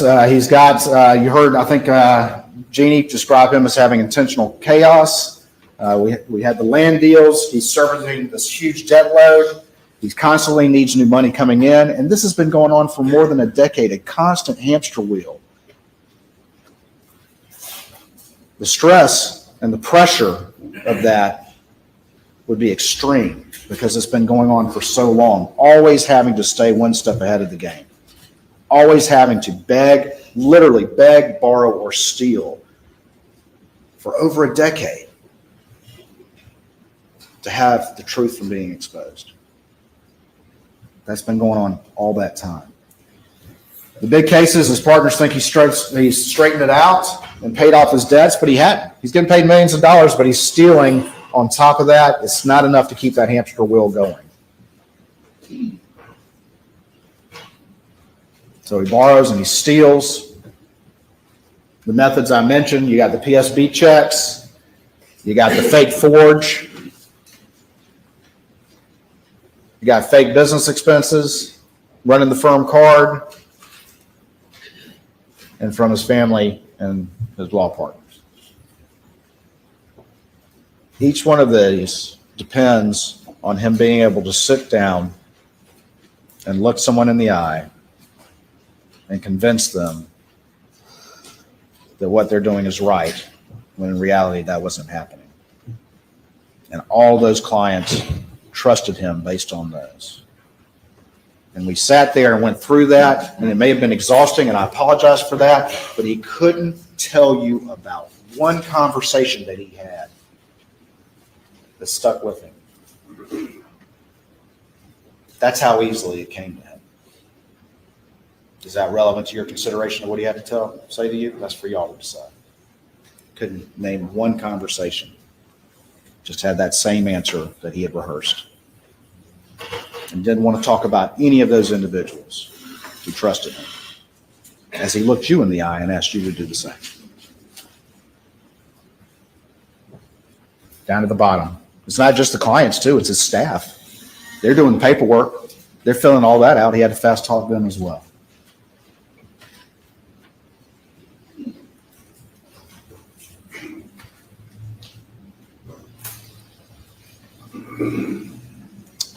Alex's situation, I think, is akin to a Ponzi.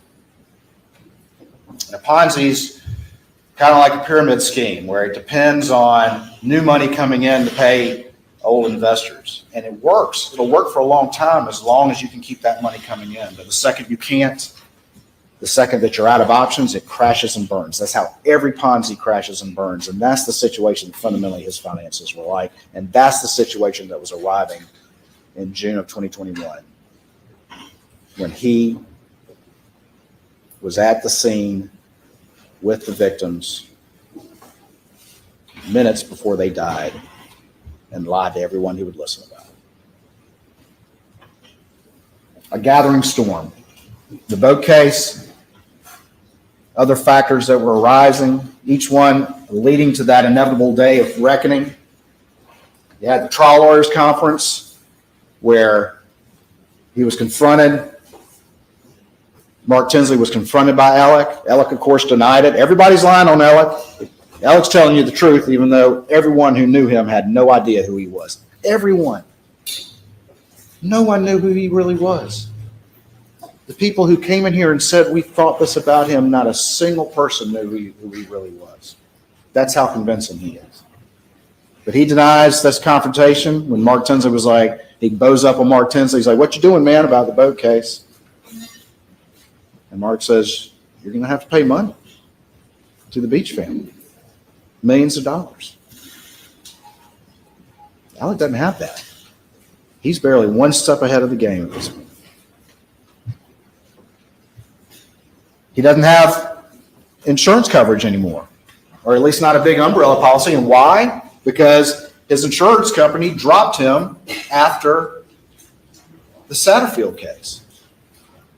Insurance company thinks the money went to the Satterfield boys, but it didn't. They don't know that he's stolen it all, but they don't want to insure him anymore. So he doesn't have that to help him pay the Beach case. And so what's the one hope he has? And that's the Ferris case. And it's tried, and you get a verdict in February of 2021, $792,000. And eventually, he tells Chris Wilson, I'm going to structure those, which is a lie, and gets the fees sent to him in March. And is spent in 2 months. But the boat case isn't going away. Mark says, show us your books if you're telling me you're broke. I think his testimony was, they said that he could probably cobble together $1 million, which I guess that's broke for him, but it wasn't enough. And so they refuse, and that's what leads to the motion to compel. And there's been a lot of argument about, oh, is that going to be granted or not? Or the judge have granted it? What we do know is that Mark Tinsley said that's what he was seeking to do. And he was seeking to do it because he had been told by the defense that he didn't have money. So he's like, prove it. None of us believe that, knowing what we know about you in this community. Prove it. Well, Alec can't have anybody subpoenaing his financial records because it's all going to be apparent. That forged account is going to open right up. He can't have that happen. It will all end. He'll lose his career. He will lose his livelihood.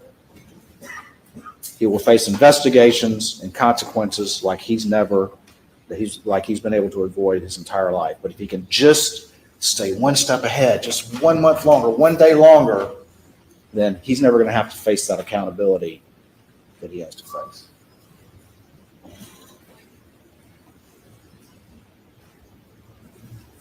The hearing is scheduled for June 10th, 2021.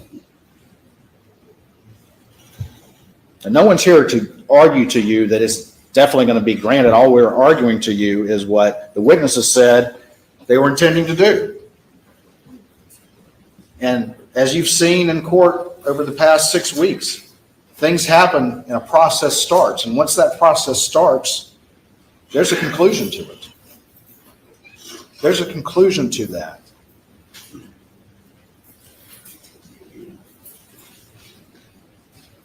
And then you heard from Tony Satterfield, who got up on the stand and talked about the fact that there was some coverage about this case as we move into the spring of 2021. And he hears from Alec, and Alec lies to him and says, yeah, we're hoping to get this case moving. And you saw the text message to that effect when the reality was that it had already been stolen. How's he going to pay that, ladies and gentlemen? That's millions of dollars. It's millions of dollars. And eventually, they're going to figure out that this money's already been paid.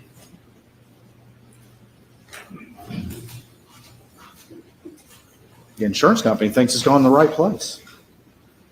At some point, the question is going to get asked, and that alone is going to break everything apart. Ferris case, this is when his paralegal finds the expense check and not the fee check. And I've already told you this part of the story, and y'all have heard the testimony, but it sets off that inquiry from the second juror. So now we have this on top of everything else that we're mentioning. This is like nothing he's ever experienced. He's always been able to stay one step ahead of the game. But after the boat case, his appetite's increased greatly. He started stealing millions of dollars, and now he's running out of options, and all these factors are converging. All they're converging. And they're converging on 1 week, 1 day. And that arrives. His father's in the hospital. There's a confrontation with Jeannie. Alec tells her, manages to ward off the conversation by saying Mr. Randolph is terminal. He, of course, denies that, so I guess Jeannie's lying on him too. But that's what she says happened. He's working on the boat case. And then the tragedy happens. And it worked. It's not the only reason, but it's part of the reason. The pressures on this man were unbearable, and they were all reaching a crescendo the day his wife and son were murdered by him. All on that day. And in the wake of this, everything changes. People stop asking about these things. The community has changed like you would expect. People are concerned, they're scared, they're worried. And everything's changed. The backlash from the boat case has gone away, and all of that has changed. And that's why Mark Tinsley thought his case was over. This may seem like, really? But who would understand that better than him? This is exactly the kind of work he did. His skills as a lawyer were understanding the emotional value of a case, understanding the sympathies of a case. If you have a sympathetic plaintiff and an unsympathetic defendant, that is, in the civil world, that's a big case. But if those get reversed, if those change, if all of a sudden your defendant is more sympathetic, it changes it. It changes the entirety of what Mark Tinsley's position on this case was for the Beach family, that Alec was going to have to pay money. And that's what he told you from the stand. He said the second if Alec had been the victim of some unsuspect or some random vigilante, the entirety of the case has changed. And I'm not taking the same position. I'm not trying to demand that level of recovery. He gets the $750. Well, he gets $600 of it. Ultimately gets a $750 loan. He convinces Chris Wilson. That heads off to Ferris. That's pretty much the main thing he did after this, was to make sure he could get that money, enough of it to Chris Wilson so that he would send an email to the law firm saying, hey, everything's cool, I got it. It's all good. And that's what the law firm thought. It's the main thing he did. In the wake of the murders of his wife and son, was he made sure to stay, again, one step ahead of the game because he had more time now. He had time he didn't have on June 7th, but he had it now. And that's the first thing he did. It's the first thing he did. It's the main thing he did, was keep the hamster wheel going. I know it seems like a lot, but you have to consider the unique circumstances of this particular man. This particular man who has proven over and over again that he will do anything to keep that hamster wheel going and to avoid accountability. And he's been doing it for over 10 years. He just finally reached a point that he had never reached before.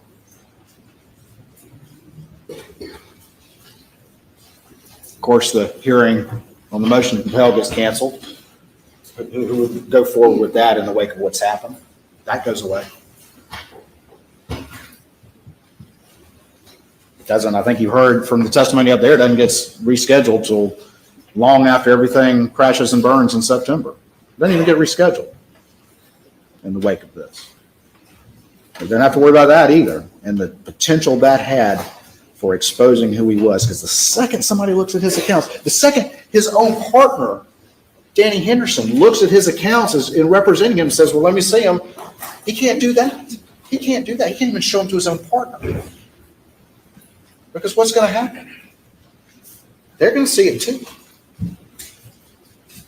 He can't let that happen, or everything falls apart. And he loses everything, including that legacy that you heard from individuals up there is so important to him, more important than anything. I'm not going to go through all of this, but this is the timeline. And you can see and I'll let y'all look at that, but you can see how this develops, how this hamster wheel continues, how he always has to be one step ahead of the game. You know, we've talked about the Redbeard and the Zero United. Those are the land deals that went bad. They get charged off, but yet Palmetto State Bank, still dealing with him. He then appoints Russell Lafitte a conservator and borrows up to $1 million from the Plower Girls' accounts without their knowledge. And then he has to steal money from the Badger case, where he's already making a huge amount of legal fees. He has to steal money from the Badger case to pay off the Plower Girls before they turn 18, and then there's an accounting for that. And then he opens up the Forge account, and it continues. $338,000 from Dion Martin, Johnny Bush, Manuel Sanders, and Richard, $225,000. He's maxing out $1 million line of credit. The only way to stay afloat is to beg, borrow, and steal. He's maxing out $1 million line of credit. He steals some more money, but he's right back to where he was. March of 2018, he's now maxed out not only $1 million line of credit, but also a $600,000 line of credit. A line of credit, almost like a credit card, maxed out. Then the boat crash happens, and look what happens to the figures. 3.7 million, 1.1 million, $1 million.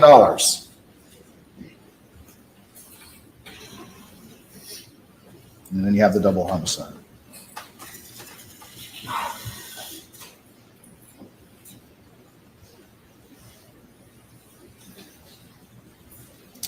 This is some of the exhibits. This is, as you recall, there'll be the statements, and they're in evidence showing the defendant's assets on June 7th, 2021, and the reds are his liabilities. That one's green, but it's negative. And then over here, that's where he was a couple months later. He borrowed $750,000 and still ended up $347,000 in the hole, which part of that had to cover. I think it was called the most generous overdraft policy ever conceived. Because, in fairness, though, he did get a $5 overdraft charge right there. So, anyway. All right, what else do we have? Because we talked about a lot of things about the finances, and I know that there's been a lot of that, but it's really the only way to understand all the things that were affecting this middle-aged, outwardly successful professional man who had all these pressures upon him, like no one had ever seen. Well, we've got the pills. He claims he's had a pill addiction for 20 years. What does he say about that? He says it makes him paranoid. He says it makes him agitated. He says opiates give him energy. Use your common sense about that. But he also says, and he even said this in the telephone interview after the side of the road, that the withdrawals will make you do anything to get rid of them. That's common sense as well. We know how powerful opiates can be and how the addiction of opiates can be extremely powerful. The withdrawals, not being dope sick, can be extremely powerful. But he's also saying he's taking 1,000 milligrams a day. And he's trying to blame all his theft on that. But that's not what these records reflect. They reflect an insatiable desire for money and a hamster wheel that's been going on for a long time. And you don't really see the escalation from his drug dealer until March of 2021. I would ask you also, one of the tenets of juries is common sense. That's what you're here for, is for an individual and then a collective common sense. Common sense, 1,000 milligrams a day, does that sound survivable? He sat there on that stand and told you that's what he was taking. And as we're going to go through this process, we're going to talk about what he said on the stand and how many times on the fly that he looked you in your eyes and didn't tell you the truth. He's very good at it. His own partner said that. He's very, very good at it. I leave it to you to decide whether 1,000 milligrams a day is survivable with opiates. And if it was, that you could still engage in work, have a successful practice, and then on top of that, engage in these complex conspiracies to steal and fool everyone and live a life and have people outwardly think that you're, who you profess to be in public. If you were taking 1,000 milligrams a day, does that make common sense? I submit to you, ladies and gentlemen, it doesn't. I have no doubt that he was taking opiate pills. But I think he looked you, and I would submit to you to decide whether or not he looked you in the eye and claimed them out as inconsistent with whatever else we know about this man. It's really inconsistent with survivability as a matter of common sense.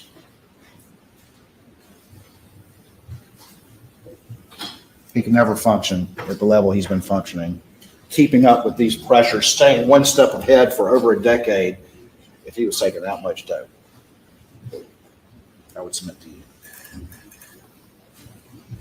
Just one other lie that I would submit to you as a lie that he's trying to get you to believe, to feel sympathetic for him, as if the dope was the cause of the money and the cause of his issues, when the reality is it wasn't. This had been going on for a long time, and the finances proved differently.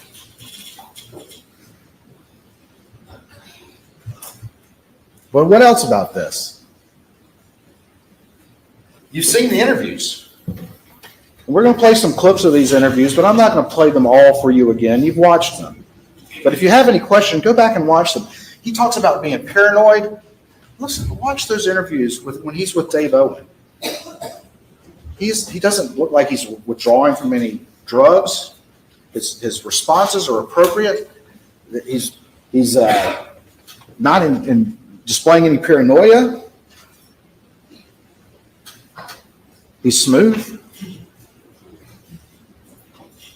He's focused on the events. He's focused on trying to get information about the case from law enforcement officers, which is interesting in its own right. Why is he so focused on that? And in Savannah, where supposedly he was detoxing, he sat down, as you've heard the testimony, with a composite sketch artist and went through the whole process to come out with this picture, which I swear is not me. How do you do that? How do you do that if you're on that much dope? So why did he tell you that, ladies and gentlemen? Why did he look you in the eye and tell you that as he sat there on that stand trying to explain what was going on?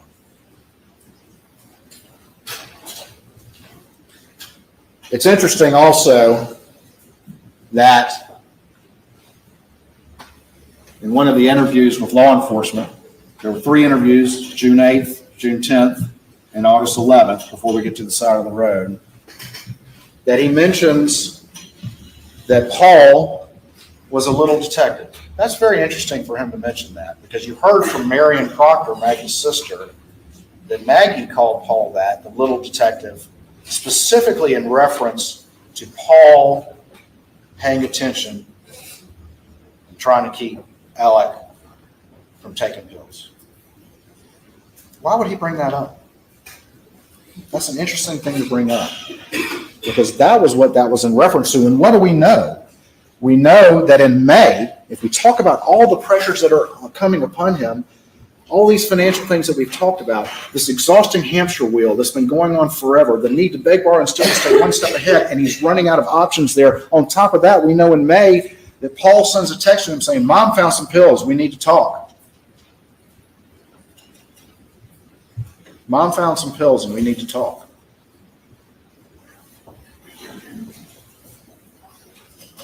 Another pressure from Paul and Maggie on him. And if you look at the texts, the weekend of the ball game on June the 7th, and those are in evidence,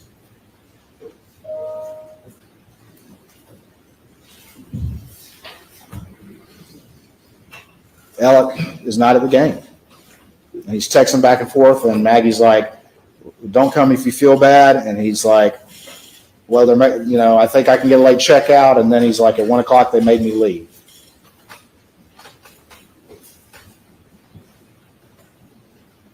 I'll submit to you, it's a reasonable inference they were on him at this time. They were watching him like a hawk.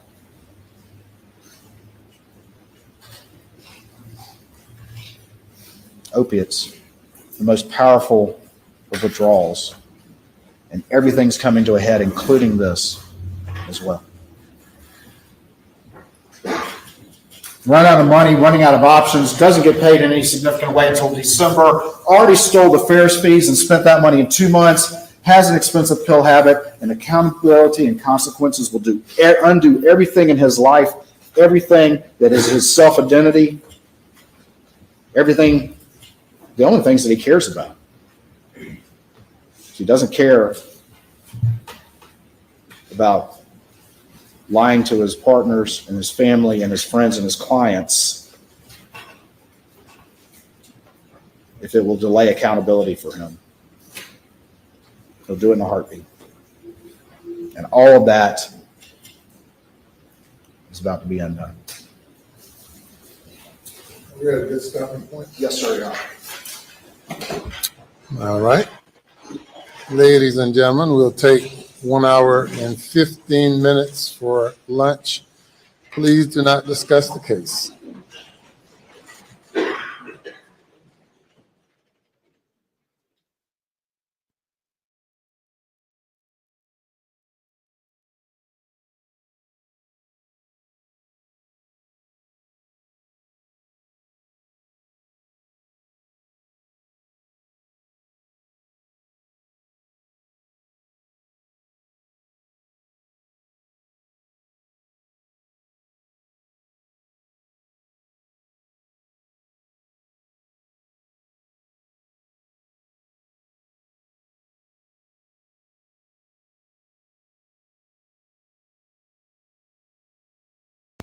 I'm not sorry.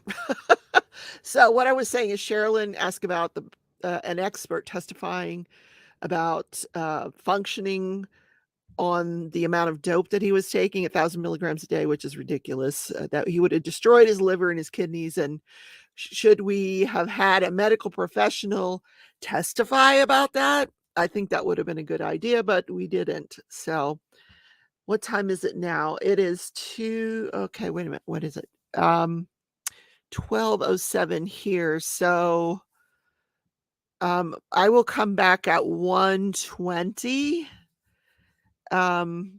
What I will do, I'll set up a thumbnail that says part 2 of the closing arguments. So look for that thumbnail, and I will come back live at 1:20 Central Time. So yeah, sorry about I always forget to unmute the mic when we come back from the testimony. My fault. So any case, I will see you guys then. Don't forget to leave a thumbs up on your way out. And I'll see you guys in 1 hour and 15 minutes. Go get some lunch, but come back with your crafts so you can craft while you're listening to this lengthy closing arguments. See you soon.